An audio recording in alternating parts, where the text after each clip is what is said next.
बिस्मिल्लाहिर्रहमानिर्रहीम। अस्सलाम वालेकुम नाज़रीन, आप यूट्यूब चैनल देख रहे हैं। मैं इमरान खान हूँ। अली अमीन गंडापुर साहब ने एक स्टेटमेंट दिया था और उनके स्टेटमेंट का पाकिस्तान के अंदर और पाकिस्तान के बाहर बहुत चर्चा हुआ था। ये स्टेटमेंट पहली मरतबा अली अमीन गंडापुर ने नहीं दिया, बल्कि इससे पहले बहुत दफ़ा कई पॉलिटिकल पार्टीज़ इस तरह की बातें करती रही हैं। ख़ासतौर पर कबायली इलाकों से ताल्लुक़ रखने वाली या वो पॉलिटिकल पार्टीज़ जो एस्टेब्लिशमेंट के ख़िलाफ़ रहती हैं या उन्हें एस्टेब्लिशमेंट से शिकायत होती हैं। माजी में PMLN, पीपल्स पार्टी, ये सब ये बातें करते रहे। गंडापुर साहब का स्टेटमेंट ये था कि जो तालिबान या दहशतगर्दों को खैबर पख्तूनख्वा की हुकूमत पकड़ती है, उन्हें छुड़वाने के लिए पाकिस्तान की इंटेलिजेंस एजेंसियां आ जाती हैं और वो अपने बंदे बताकर या बनाकर उन्हें छुड़वा कर ले जाते हैं। अब ये बयान तो दिया अली अमीन गंडापुर ने, और इस बयान को भारत लेकर चला गया FATF में कि FATF की जो ग्रे लिस्ट है उसके अंदर पाकिस्तान को दोबारा डाला जाए या पाकिस्तान को ब्लैक लिस्ट किया जाए। भारत की ये ख्वाहिश है। पाकिस्तान 2018 में FATF की ग्रे लिस्ट में था, 2022 में बहुत कोशिशें की, हमाद अजहर साहब का बड़ा इसमें कंट्रीब्यूशन था और पाकिस्तान की सारी पॉलिटिकल पार्टीज़ ने इस कानून साजी में हिस्सा लिया था और फिर 2022 में पाकिस्तान FATF की ग्रे लिस्ट से निकल गया था। अब भारत दोबारा कोशिश कर रहा है पाकिस्तान FATF की ग्रे लिस्ट में जाए। इससे कुछ नुकसान होता है मुल्क को और उसके जो फाइनेंशियल मामलात होते हैं उनकी बड़ी कड़ी निगरानी शुरू हो जाती है। तो भारत लेकर चला गया वहाँ पे और ये गंडापुर साहब के लिए प्रॉब्लम की बात बन गई। इससे पहले भी गंडापुर साहब जो हैं वो अपने पुराने स्टेटमेंट के बाद एक बिल्कुल बदला हुआ स्टेटमेंट दे चुके हैं। ये एक यू टर्न टाइप का स्टेटमेंट वो पहले भी दे चुके हैं, लेकिन ये चीज़ ऐसा लगता है कि गंडापुर साहब के गले में फंस गई। इससे पहले आपको मैं याद दिलाता चलूँ कि नवाज शरीफ साहब ने एक दिन कहा था कि पाकिस्तानी दहशतगर्दों ने मुंबई हमले को अंजाम दिया। नवाज शरीफ का मुंबई हमलों में अपने मुल्क के शहरियों के मुलव्विस होने का सनसनीखेज एतराफ़ और हिंदुस्तानी मौक़िफ़ पर मोहर लगा दी। अब ये मियाँ नवाज शरीफ साहब भी माजी में करते रहे हैं और मियाँ साहब के स्टेटमेंट को उस वक्त के DGI SPR उन्होंने ये बताया था कि भारत ने नवाज शरीफ का बयान कलभूषण केस में दलील के तौर पर इस्तेमाल किया। उस वक्त के DGI SPR ने ये बात बताई थी। तो ये सारे लोग करते हैं और गुड तालिबान बैड तालिबान की एक जो टर्मिनोलॉजी है ये हम हमेशा से सुनते चले आए हैं।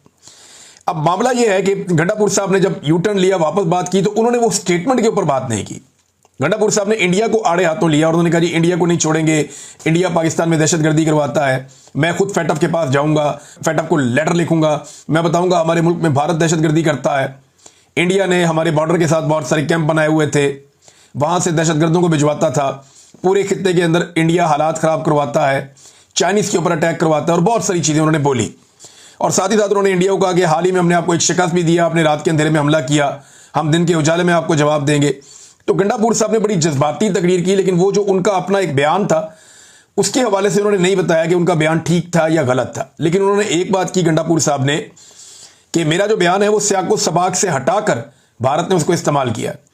अब बयान तो बड़ा क्लियर था कि पाकिस्तान में पुलिस पकड़ती है दहशतगर्दों को और मिलिट्री एस्टेब्लिशमेंट की जो एजेंसियां हैं जो इस्तेमाल हो रही है पाकिस्तान में, इंटेलिजेंस एजेंसियां, वो आकर छुड़ा कर ले जाती हैं।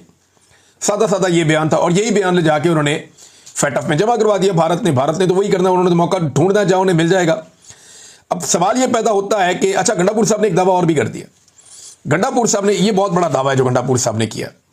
उन्होंने कहा जी कि अब हम कश्मीर को आज़ाद करवा लेंगे। और पहले इमरान खान, मैं अजीब ही बात है, गंडापुर साहब कह रहे हैं जब कश्मीर को आज़ाद करवा लेंगे हम पश्तून जाएंगे और कश्मीर को भी आज़ाद करवाएंगे और जो मकबूजा कश्मीर है वहाँ पे भारत के कंट्रोल में उसको आज़ाद करवाएंगे। अब कश्मीर को आज़ाद करवाने का दावा पाकिस्तान का कोई सियासतदान भी नहीं करता, पाकिस्तान का कोई फौजी भी नहीं करता, बल्कि जनरल बाजवा ने, हम सहाफ़ी बैठे हुए थे, इसी के ऊपर एक फटा शुरू हुआ था। यानी मेरे दिमाग के अंदर जो एक अजीब सूरत हाल पैदा हुई वो उस दिन पैदा हुई थी। जनरल बाजवा ने सारे सहाफ़ियों को बिठाकर ये कह दिया कि भारत के साथ तजारत पे बात करते हैं, बाकी चीज़ों पे बात करते हैं, कश्मीर को भूल जाएं कुछ अरसे के लिए। और मैं क्योंकि कश्मीर के साथ एक मेरा लिंक है तो मैंने उन्हें, जनरल साहब को कहा कि 70 साल कौम को एक चूरन दिया आपने, अब आप कह रहे हैं जाके हम कौम को ये बताएं कि कश्मीर को भूल जाएं, तो ये तो एक अजीबोगरीब सूरत हाल पैदा हो जाएगी। तो मैंने ये सख्त सवाल उनके सामने उसी वक्त रख दिया था और भी कुछ लोगों ने बड़ा माइंड किया था इस बात के ऊपर कि ये आप क्या कह रहे हैं। तो कश्मीर को लेकर और फ़लस्तीन को लेकर जनरल बाजवा साहब अपना मौक़िफ़ पूरी तरह से बदल चुके थे। बल्कि वो सहाफ़ियों को ये कहते थे मैंने आपके साथ ये बातें कर दी हैं, अगर बाहर जाके आपने कहा ना कि मैंने आपको ये बात बताई है तो मैं तो मुकर जाऊंगा साफ और मैं कहूँगा जी मैंने नहीं बताई, ये ऑफ द रिकॉर्ड, ये आपने इसको रखना है। लेकिन बाजवा साहब ने इतना कुछ कर दिया इस मुल्क के साथ, अब कोई चीज़ ऑफ द रिकॉर्ड रही नहीं, सारे लोग सारी बातें बताते हैं और हर चीज़ खुलकर सामने आ चुकी है। तो अब गंडापुर साहब ने कहा जी वो कश्मीर को आज़ाद करवाएंगे, पहले इमरान खान को तो आज़ाद करवा लें आप। इमरान खान की आज़ादी का परवाना या इमरान खान की आज़ादी के नाम के ऊपर वोट लेकर एक सूबे में हुकूमत बना ली और उस सूबे में हुकूमत बना के सारा इक़्तिदार भी ले लिया और पिछले 1.5 साल से इमरान खान को छुड़ाने की कोशिश कर रहे हैं, अब तक कामयाब नहीं हुए। कश्मीर आज़ाद करवाने का दावा तो आपकी फौज भी इस वक्त नहीं कर रही, फील्ड मार्शल भी इस वक्त ये दावा नहीं कर रहे कि वो कश्मीर को भारत से आज़ाद करवा लेंगे। तो आप इतने बड़े दावे करने की बजाय जो दावा एक आपने किया हुआ है, 1.5 साल से आप कोशिश कर रहे हैं कि इमरान खान को आप आज़ाद करवाएंगे पाकिस्तान की एस्टेब्लिशमेंट के चुंगल से, वो तो आप करवा नहीं पाए अभी तक। और दावा जो है वो कश्मीर को आज़ाद करवाने का। बहरहाल गंडापुर साहब ने इंडिया की अच्छी क्लास लेने की कोशिश की, लेकिन चंद सवालात है ना। सवाल यह है कि जो गंडापुर ने कहा, या जो इससे पहले नवाज शरीफ ने कहा, या जो इससे पहले बाकी सियासी जमातें ANP, पीपल्स पार्टी, बाकी जमातें कहते रहे, क्या वो मौक़िफ़ ठीक है? यानी वो सवालात या वो बात करना ठीक है, या वो है ही नहीं कुछ ऐसा? यानी क्या गुड तालिबान है या नहीं है? हमें ये सवाल अपने आप से पूछना पड़ेगा। क्या गंडापुर ने जो बोला वो झूठ था? वाकई में जब ये तालिबान को गिरफ्तार किया जाता है तो एजेंसियां कहती हैं छोड़ दें, हमारे काम के आदमी है, या ऐसा बिल्कुल नहीं हुआ? सवाल तो ये उठाना चाहिए ना, तालिबान को पाकिस्तान में वापस कौन लेकर आया? सवाल ये उठाना चाहिए। और वो किन दिनों में वापस लाए गए, ये भी सवाल उठाना चाहिए, क्योंकि मुराद सईद चिल्ला रहा था 2022 में और लगातार इस पे बात कर रहा था कि तालिबान को लाकर बसाया जा रहा है, खैबर पख्तूनख्वा में आग और खून हर तरफ होगा, ये बारूद का खेल खेला जा रहा है, इसको रोका जाए। लेकिन उसकी बात नहीं मानी गई। जब खैबर पख्तूनख्वा में पाकिस्तान तहरीक इंसाफ ने अपनी हुकूमत जनवरी 2023 में खत्म कर ली तो उसके बाद तालिबान भरमार हो गई वहां पे। पहले जो तालिबान लाए गए उनको फिर पुलिस ने एक घेरा डाल के बड़े तरीके से मालाकंड से वापस भिजवाया अफगानिस्तान में, और इसमें मुराद सईद की और वहां के जो मकामी लोग हैं उनकी बहुत बड़ी एफर्ट थी, बहुत बड़े बड़े अमन मार्च हुए थे। बॉर्डर पे कैसे तालिबान की सहूलतकारी हो जाती है या दहशतगर्दों की सहूलतकारी हो जाती है कि वो पाकिस्तान में आ जाते हैं? एहसानुल्लाह एहसान कैसे चला गया? एक बड़ा सवाल है ना। अगर फौज की कैद में कोई आदमी है, एहसानुल्लाह एहसान एक बड़े दहशतगर्द का नाम था, APS का जो अटैक है वो उनके साथ जोड़ा जाता है, तो एहसानुल्लाह एहसान सब कैसे चले गए फौज के कब्जे से निकलकर? ये कैसे हो सकता है? ये वो बड़े सवाल आते हैं जो पाकिस्तान की एस्टेब्लिशमेंट के ऊपर लगातार उठाए जाते हैं। अब एक और बड़ी चीज पाकिस्तान के बारे में अनाउंस हुई है, और वो भी डोनाल्ड ट्रंप ने अनाउंस की है कि पाकिस्तान में तेल के ज़खायर मिल गए। क्या पाकिस्तान में वाकई तेल के बड़े ज़खायर हैं? तो देखें, ज़मीन के नीचे तो बहुत ज़खायर हैं पाकिस्तान में, मुमकिन है तेल के भी बहुत बड़े बड़े ज़खायर हों। कोशिश तो होती रही है, हर दौर में होती रही है। पाकिस्तान अपनी ज़रूरत का 10 से 15% जो तेल है वो खुद पैदा करता है। गैस के पाकिस्तान में बहुत बड़े बड़े ज़खायर हैं, लेकिन जो हालिया इतलात हैं उनके मुताबिक कोई 11% कमी आई है गुज़िश्ता सालों में। पाकिस्तान के अंदर से जो ज़खायर मौजूद हैं उनकी प्रोडक्शन में 11% कमी आई है। एक तरफ हमारे जो ज़खायर हैं वो कम होते जा रहे हैं, दूसरी तरफ दावा किया जा रहा है कि बहुत बड़ी मिकदार में ऑयल एंड गैस पाकिस्तान में बदस्तूर मौजूद है, लेकिन उनके ऊपर काम नहीं किया जा सका, ये दावा किया जा रहा है। इमरान खान साहब के दौर में भी ऐसे दावे सामने आए थे। फिर आपको याद होगा केकड़ा वन वो ढूंढ रहा था कि किसी जगह से तेल निकला है समंदर में, बड़ी बातें हुई, लेकिन फिर पता चला कि नहीं हो पाया।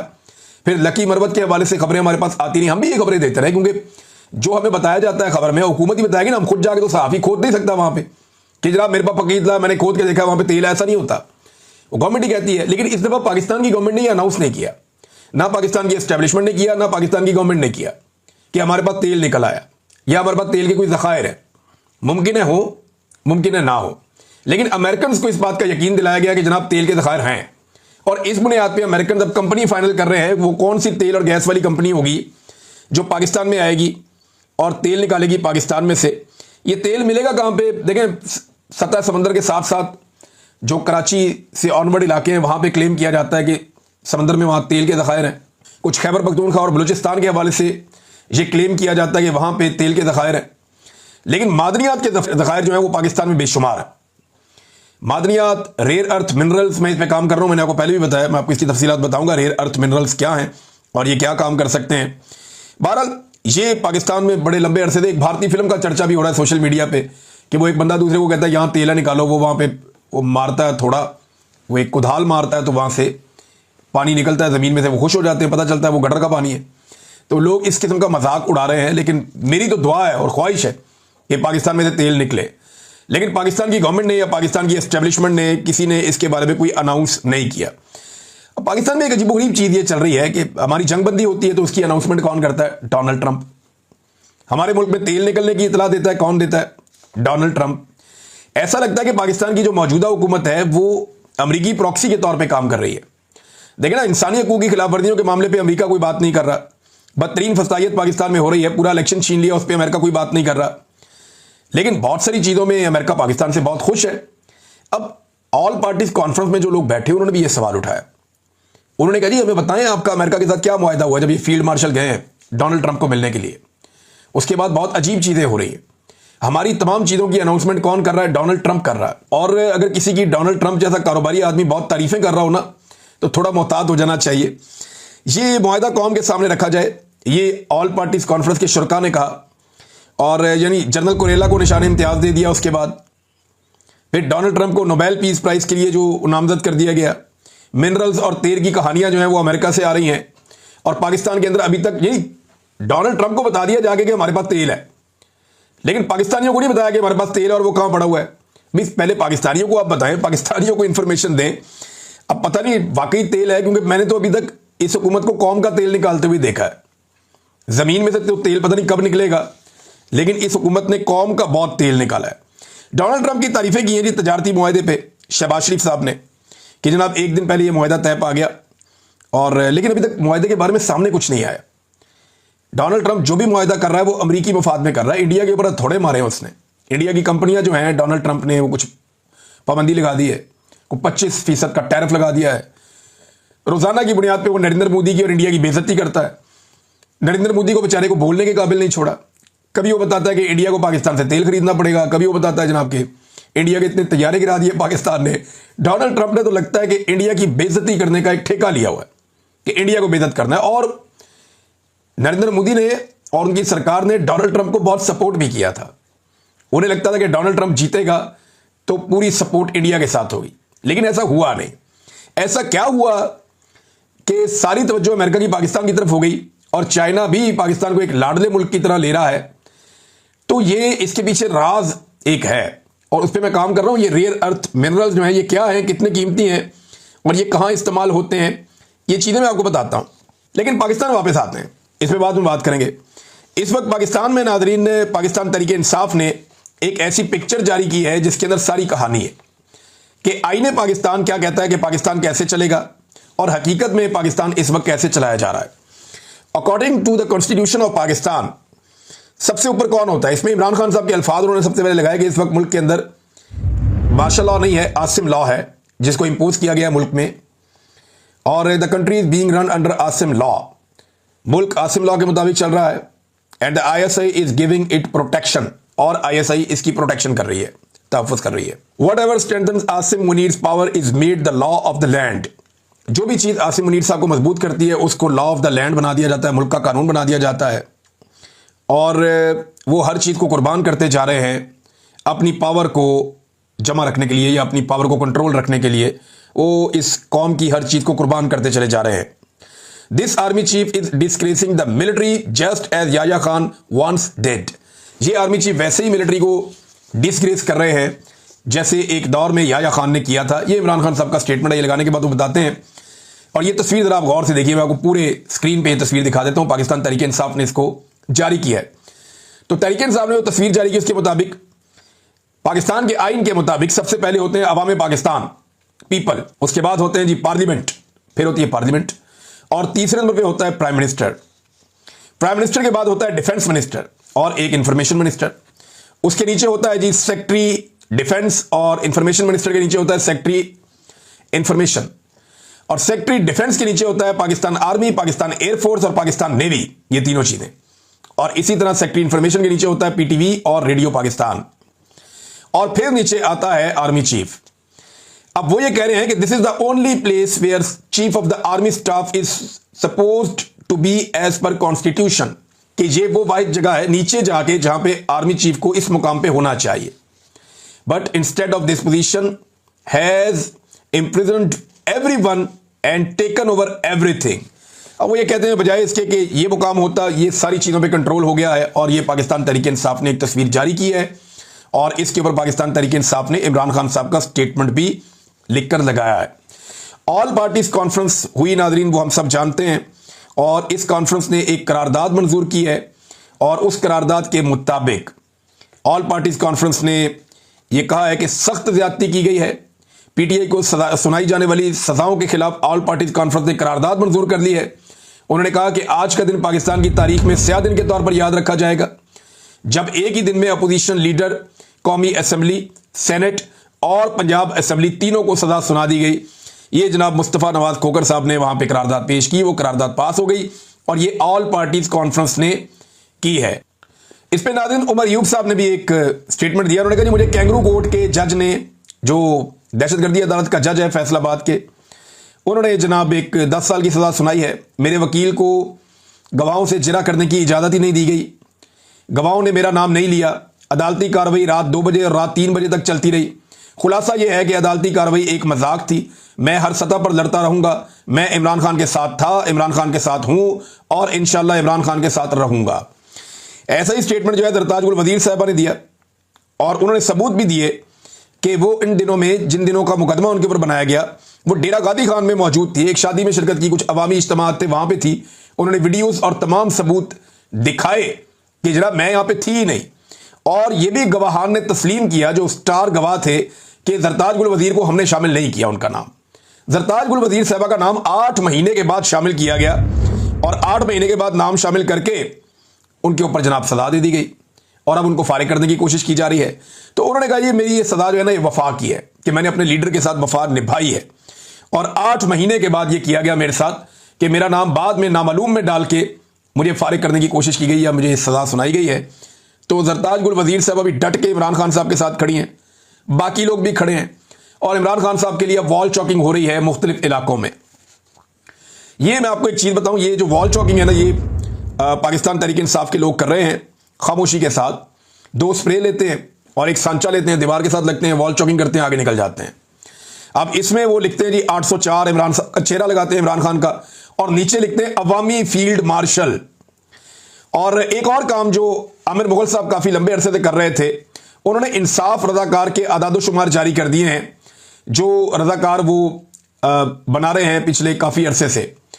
अब इसमें इस्लामाबाद में जो कुल रजाकार बनाए हैं वो 1344 है, रावलपिंडी में 1560 है, लाहौर में 1820 हैं, सबसे ज्यादा जो है वो पेशावर में 2150 हैं, कराची में 1780 हैं, फैसलाबाद में 950 हैं और दीगर शहरों में 555 है।